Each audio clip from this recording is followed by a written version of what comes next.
So in this video, we're going to go over our top tips to stay on track during this holiday season because in the past, we didn't. We have a long history of being off and on a keto lifestyle forever, basically. I know that I say a lot of times in videos that we started keto in January of 2019, but the truth is Sarah and I have been off and on, mostly off, keto since we were 16 years old. Back around 2000, Sarah and I started doing the Atkins diet, and the Atkins diet had like 3 phases, I think. And the first phase was ketosis. Induction. Yeah, they called it induction, but it was literally just ketosis. And so you would eat less than 20 net carbs a day. And Sarah and I tried to reincorporate carbs because in Atkins you're supposed to do that, but we could never stick with that either. We would just continually do the induction phase of Atkins, which was keto. And every time there was a whiff of the holiday season, Sarah and I would go off the deep end, gain everything back that we lost and more, and start over at some point in the future. Mm-hmm. I probably went off and on keto 40, 50 times since I was 16. I don't even know. Some of the attempts were like, a couple weeks long. Others were 8 months or a year long. And some were like days long. Yeah, some were hours long. It's like you end up just losing your motivation, losing your will to continue, and you just want to eat whatever's in sight and you don't care. Mm-hmm. And then one day you wake up and you say, I have to try again. Usually after stepping on a scale. Right. I avoided the scale for so long that I would gain easily 20, 30 pounds and be like, how did I end up here again? It's because I had the mentality of eating everything in sight for months at a time because I felt like I had given up so much because I was on keto. Mm-hmm. If this is your first year on keto or even your second year on keto, and this is the first holiday season you're going through, it could be a treacherous time for your lifestyle. So we're just going to be talking about our experiences and how we finally conquered the holiday season living this lifestyle. But before we get into it, we're going to talk about today's sponsor, Element.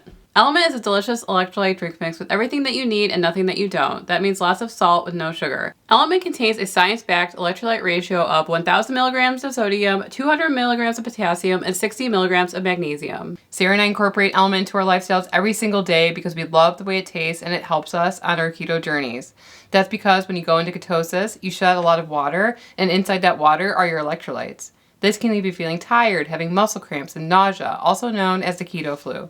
Element replenishes your electrolytes so that you feel better. Sarah and I love all of the flavors of Element, but did you know there is a new release, and that is the chocolate medley. In here you will find chocolate mint, chocolate chai, and chocolate raspberry, and it is perfect to put in your coffee, and that is how Sarah and I drink it. We'll put about 1/3 of a packet into our coffee and a little bit of heavy whipping cream, and it is amazing. Right now, Element is offering our community a free sample pack with any purchase. That's 8 single-serving packets free with any order from Element. In order to get this deal, you must go to drinklmnt.com/ketotwins.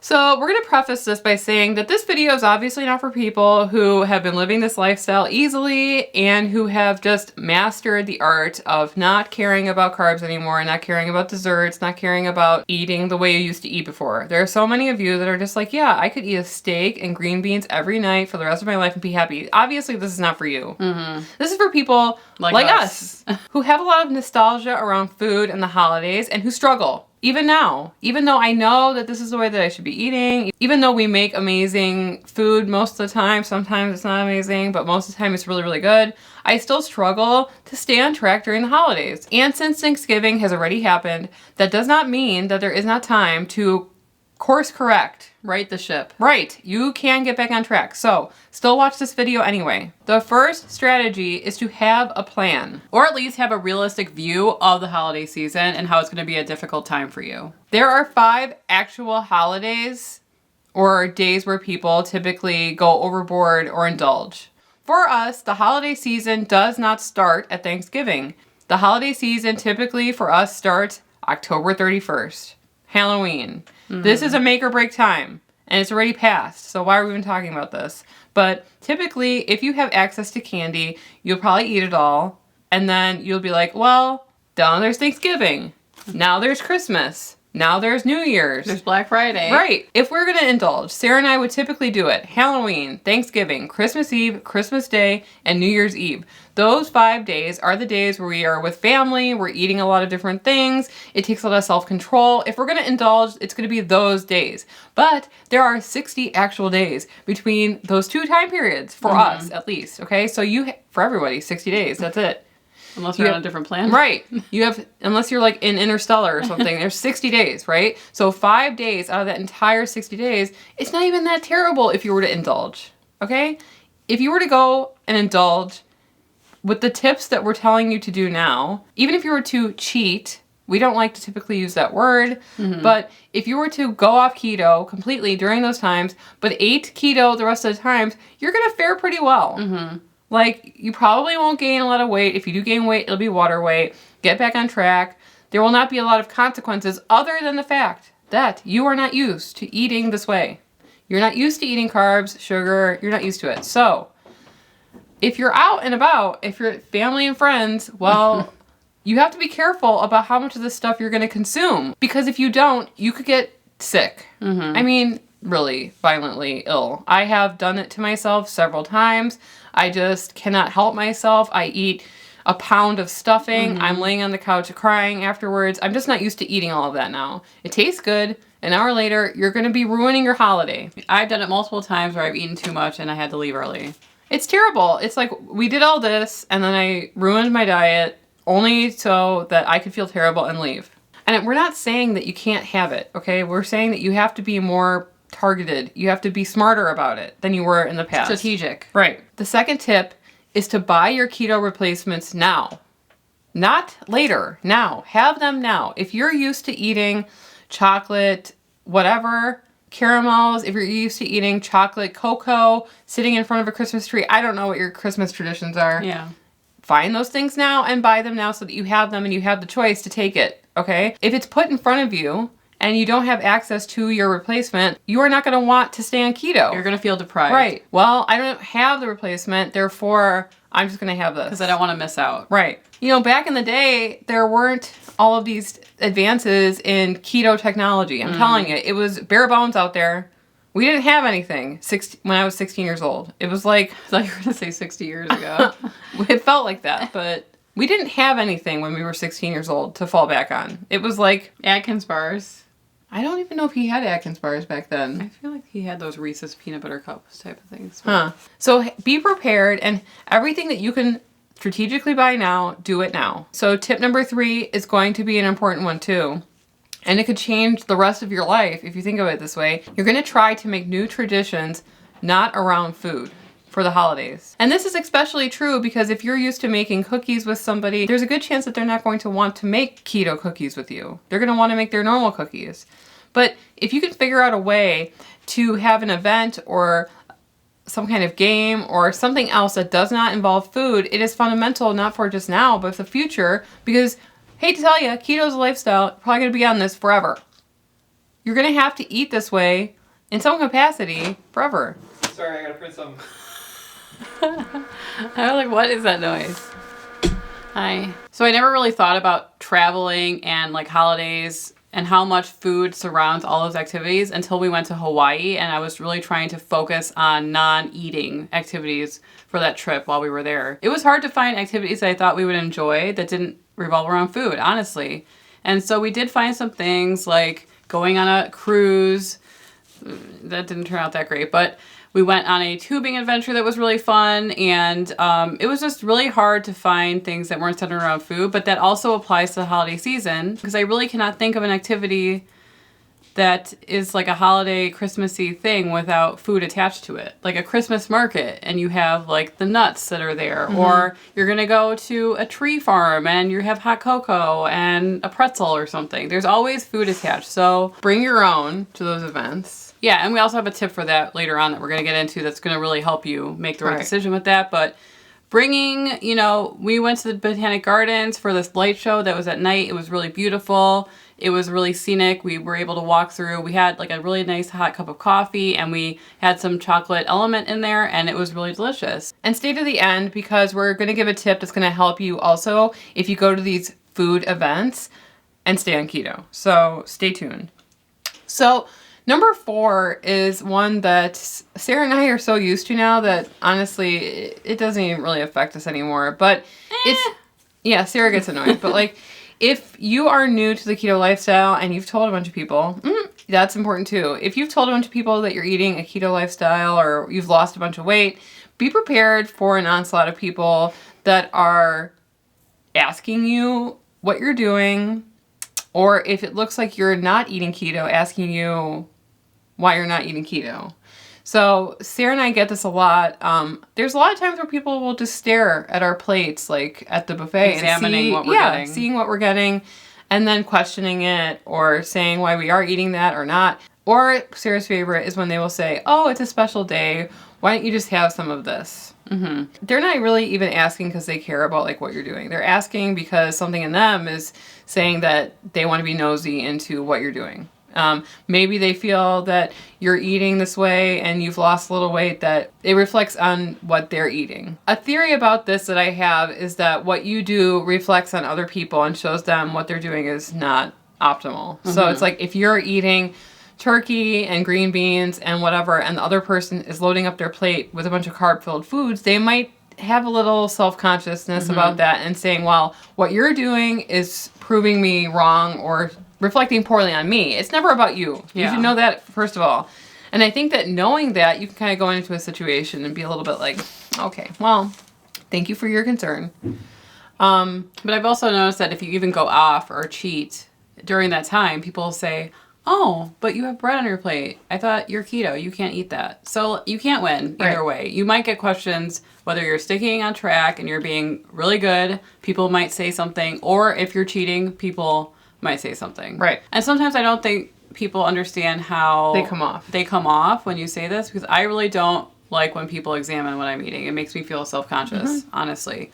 Whether I'm staying on or not, I really don't like people picking at what I'm eating, because I already feel like I don't like eating in front of people anyway. Well, I also think though that we're a special case because of this channel. So people think I have keto like tattooed on my forehead, and that's all I think about, and that's all I do. Yeah. And it's like I am a full person that has other thoughts other than keto. Maybe YouTube, but like, yeah, people think that they're like, we only think about keto. Or like, oh, that's what you're eating? Ooh, curiously. But mostly it's like, it's a reflection on them. It doesn't really have anything to do with you.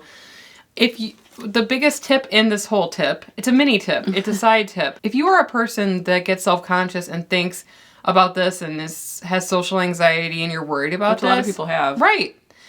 There is something that you can say when someone says, "Oh, you're not going to get any of that." And then it's always, "I'm going to be going for seconds." And then don't. Like, I'm just seeing what's out there. I'm going to revisit the table in a few minutes. Because that's non-committal, and it's kind of just like giving an answer, and they can't really say much about that. But if you are telling everybody, "Oh, I can't eat this and I can't eat that," people are just going to volunteer you all kinds of advice. Don't even give them a thing. Just be like, "Yeah, I'm going to eat this first and then I'm going to reevaluate." They won't even have anything to say after that. I think there's some people that really want you to try their food, though. Right. There's people that, "I made this for you." Right. Like my mom. "Hi, Mom, love you." And stuffing. Like, she knows that we love her stuffing. So, we do. So, we eat it. But we do eat it, but we will talk about the strategy of how we eat it coming up. So that's tip number 4, is that just be prepared for, people that you do not see often, people that are kind of like the outer of who you know, and all of a sudden are questioning everything that you're doing, because what you're doing is different than what they are doing, therefore they will have to question it. Having a prepared answer for that situation, I feel like you'll have a better response to it because you're expecting it. And then when it first happened to me, I feel like I was kind of defensive. Right. And I like kind of shut down a little bit. I think that people could sense that I was feeling like kind of angry about it. So having a default response like, "Oh, this is just my first round here. I'm going to be going back to this for seconds," it's going to make them quiet. Right. They might be the outer rim of your acquaintances or family members that you're not close to. And some of them, they just don't know you well enough to stick away from certain topics. They just don't really know what to say. And if you told people on Facebook or your social media that you were doing keto, that might be the only thing that they know that you're doing. Yeah. So therefore, that's the only thing that they know. That's the only thing that a lot of people know about us right now is that we have this channel. So it's the only thing to bring keto. Up. Yeah. Right. Like if you had a channel about, you know, your Knitting. dog or knitting, they would ask you about that. That's all that they know. So this last tip, it is the most elite thing. This is the most elite tip that you will hear from us ever. We don't have a lot of tips, but Game changer. This is a game changer for us. A lot of you guys said that we've mentioned it before, and it was a game changer for you as well. Is that number 5? We want you to spoil your appetite. And that might seem weird, and that's definitely not like how we've grown up. Oh, don't spoil your appetite. Don't spoil your dinner. But we're telling you absolutely you have to do it. If you have intention of staying on keto when you go to these events, you have to spoil your appetite before you go. This means that before you go, you eat something substantial. And so that's keto. Right, that's keto. I don't know if I have to point that out or not. Yeah, it has to be keto, by the way. And it's like, it's not even for pleasure. It's to shove it down the gullet. It's utilitarian. It's shoving it down the gullet. That's what we call it. We would do it when we went to a party that we knew didn't have food for us there that was keto friendly. Most of it wasn't. We would go to McDonald's, couple double cheeseburger without the bun, whatever it is, deli meat, cheese. Eat a lot of it before you leave the house. Don't even leave it up to that to get there to have nothing to eat. This is so important. It's like, it gives you so much control, so much power back when you do this. It's almost a magical trick. Yeah. The other thing that I always say is that it's almost a mind trick, because in my mind, when I think I'm doing it this way, I think if I want to, I could indulge in the thing. But the chances of me doing that are very slim to none. When I eat before I go, I get there and I typically am over it. Not over it, but I could eat a little bit, but it's not going to be nearly as much as if I went there hungry. Food loses its power over you. Right. This is not just something that you can apply during the holidays. This is something that you can apply to everyday life. For example, if you go to the grocery store hungry, your cart is filled with all this stuff. You don't even know why you bought it. If you eat before you go, you notice, I'll just get my normal routine of things that I get because nothing looks good to you. And that's a good thing. Right. You want to feel control when you're buying these sorts of items, and you want to feel control going into a situation where you have no idea whether or not the food is going to be keto or not. Right. So having like a good layer of protein in your stomach is just going to give you so much more willpower to make the right decision. And, you know, we do it at weddings too. We will eat before we go. And a lot of times the wedding food, it has some keto options on there. And so we can eat the keto option when we get there, but there's a lot of other things involved with a wedding that you might be tempted by. So by eating before you go, you're not going to be hangry. You're not going to be making terrible decisions. Also, you should be wary about drinking that much when you're first on keto because, you know, you're a cheap date. Yeah, you're a cheap date on keto. Drink Element with your drinks, by the way. I know this has nothing. I'm not even. We bring Element to weddings. We're not even like, they're not even sponsoring us to say this part of this video. I'm telling you that I carry Element in my purse and I mix it into my drinks. That's a good idea, though, to talk about that, is that alcoholic drinks, if you're looking for something, you know, without sugar, vodka or a hard liquor plus seltzer plus some Element. It's a divine drink. Mm-hmm. And so, you know, it's just about being prepared and giving you the idea that you could indulge in the stuffing or whatever you want, but you will not literally be able to eat as much as you were before. That's a trick, too, is that you're already going to be full. So maybe you have a little bit of my mom's famous stuffing that we love so much. But then you're able to rein it in and not eat too much to the point where you feel sick the next day. Right. So if you're anything like us, you struggle with emotional eating like we do. And these are the ways that we found to combat this feeling towards the holidays. But if you go off, then just get back on the next day. There's maybe 5-6 days that, you know, people are tempted. But the rest of the time, you can make good choices so that when January 1st rolls around, that you're not going to be completely back where you started. Yeah. Right? Because I know that 2 months off for me, 60 days off, I could easily gain 20 pounds. And how terrible would that feel on January 1st? And then you don't even feel good about it. Right. And a lot of the time, it's like eating these nostalgic foods that you really love is one thing. But a lot of the times, it just leads to weeks of binging. Yeah. Where you're not even enjoying what you're eating anymore. You're just ordering it because you're off. And you gotta get your fill in. You're just ordering it and eating whatever. And it's not even giving you that same thing that the other food was. I know that I've been there too, where there was maybe like a month in where It's like you're scrolling through DoorDash and you're just like, It's like you know nothing what? is appetizing to you. Nothing is going to do it for me anymore. Yeah. That's when usually, you definitely should get on. If Yeah. nothing is calling to you, you know you've had your fill and you should definitely get on. Right. What's the point? Nothing looks good anyway. Go back. Also, you might want to weigh yourself periodically. If you're going off, you might want to weigh yourself periodically, once a week, seeing how you're doing. It might check in, get you back on track. But, you know, Sarah and I live a relaxed lifestyle, and it's been this way for like 4 years now, and this is the way that we do it. And we find that, you know, it doesn't need to be this all or nothing thing. Keto is an all or nothing thing. You're either in ketosis or not.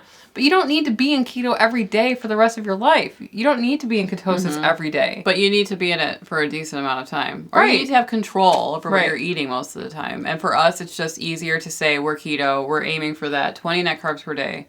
And it's just like something to aim for every day of our lives. Doesn't mean that we won't go over sometimes, but having like a standard, I think, keeps us on track for success in the long term. We hope that this was helpful for you guys. This took years for us to like sit down and really evaluate our eating habits and our binging habits during the holidays and throughout the entire year, sometimes when we were like bigger, to come to these conclusions, honestly. Right. And we hope that being open about these experiences, you can learn from them and apply some of these tips to your life. And if you're looking for one of the replacements, Sarah and I made an amazing, and it's really, really good, low carb stuffing that we will be taking to our mother's house, not to compete with her stuffing, but like to have it as an option. You can click right here and we will see you over there. Anyway, I'm Emily. And I'm Sarah. And we are the Keto Twins signing out.